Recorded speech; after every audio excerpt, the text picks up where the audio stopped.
Hey guys, it's Fida and today we're going to be making a carving cake. This is the same cake that I used for my Christmas tree cake. If you want, you can go check that out. So the speciality of this cake from normal cakes is that the pores in this cake are more closer and tighter together. So that way when we're cutting it or carving it, there are not going to be much crumbs and the cake will also stay put better. Therefore, this cake is a perfect recipe if you're trying to make a cake that involves a lot of carving and cutting. You can already see how the cake has little to no crumbs and is also so much more easier to cut and carve. But that doesn't mean this cake is not soft. This cake is just as soft as any other cake, but the only difference is that it has more closer and tighter pores, making it easier to carve and cut. So without any further ado, let's get on to making it. First step, we need to mix up all our dry ingredients. For that, into a bowl, add all-purpose flour, baking powder, and salt.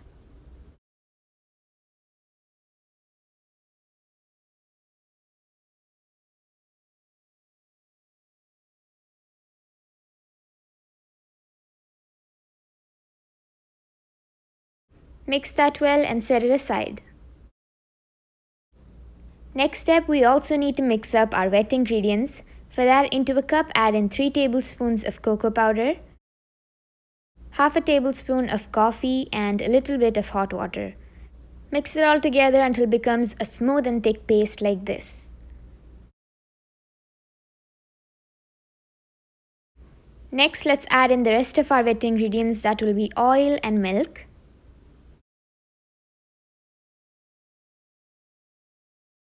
Mix that until well combined.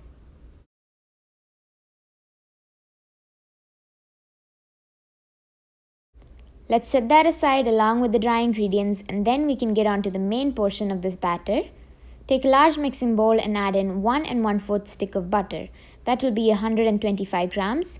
Make sure that you're using room temperature softened butter.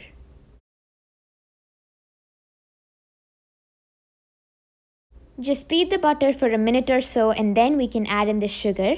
Now after adding the sugar, you need to beat this mixture for at least 10 minutes. Beat it until it's nice fluffy and the mixture should come to a really pale color like this. Now we can add in the eggs. I've taken 3 eggs in total. We need to crack in 1 egg at a time, beat and incorporate the egg in, and then we can crack in the second egg.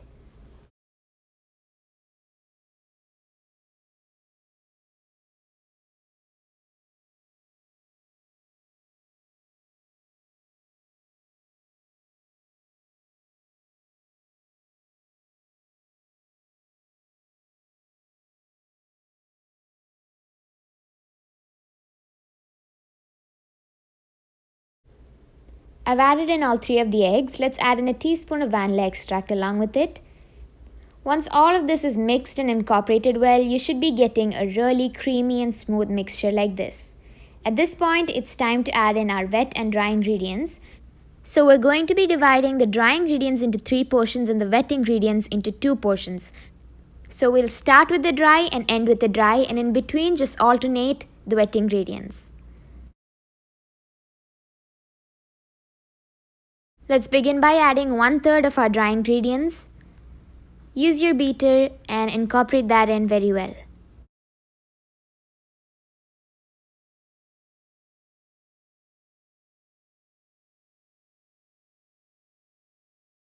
Next, let's add in half of our wet ingredients and mix.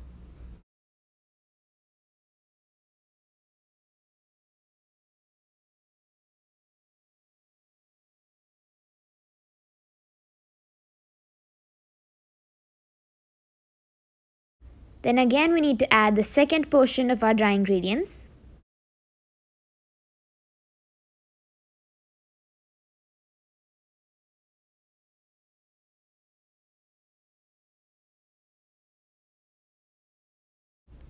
Next, add the rest of your wet ingredients.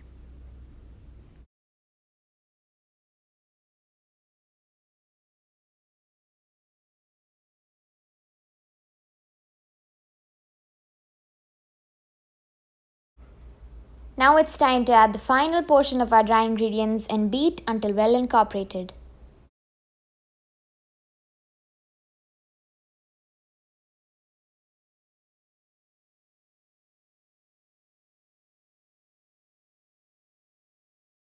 Once that's done, let's set the hand beater aside, switch to a spatula, scrape down the sides and incorporate any excess from the sides. And in the end, you should be getting a smooth and thick batter like this. Now it's time to pour this into our cake tin. Pour it into whatever cake tin you want, but since I'm making a Christmas tree out of this cake, I'll be pouring it into two 6-inch pans and a small 4-inch pan. I've lined these pans with parchment paper and a little bit of oil along the sides. Divide it equally between the pans and then smooth and level out the top.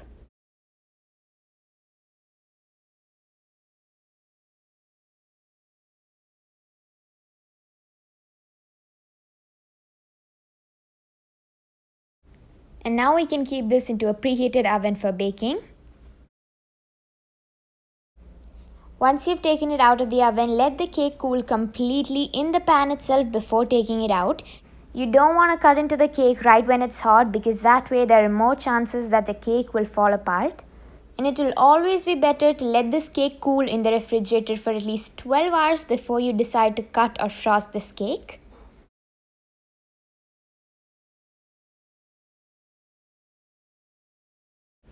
So that's it for this recipe. Send all your feedbacks in the comment box and also let me know if you want a vanilla version of this carving cake. I hope you enjoyed this video, and if you did, please don't forget to like, share and subscribe. Also ring that notification bell so that you get notifications every time I post a new video. Thanks for watching. Love cooking. Bye bye.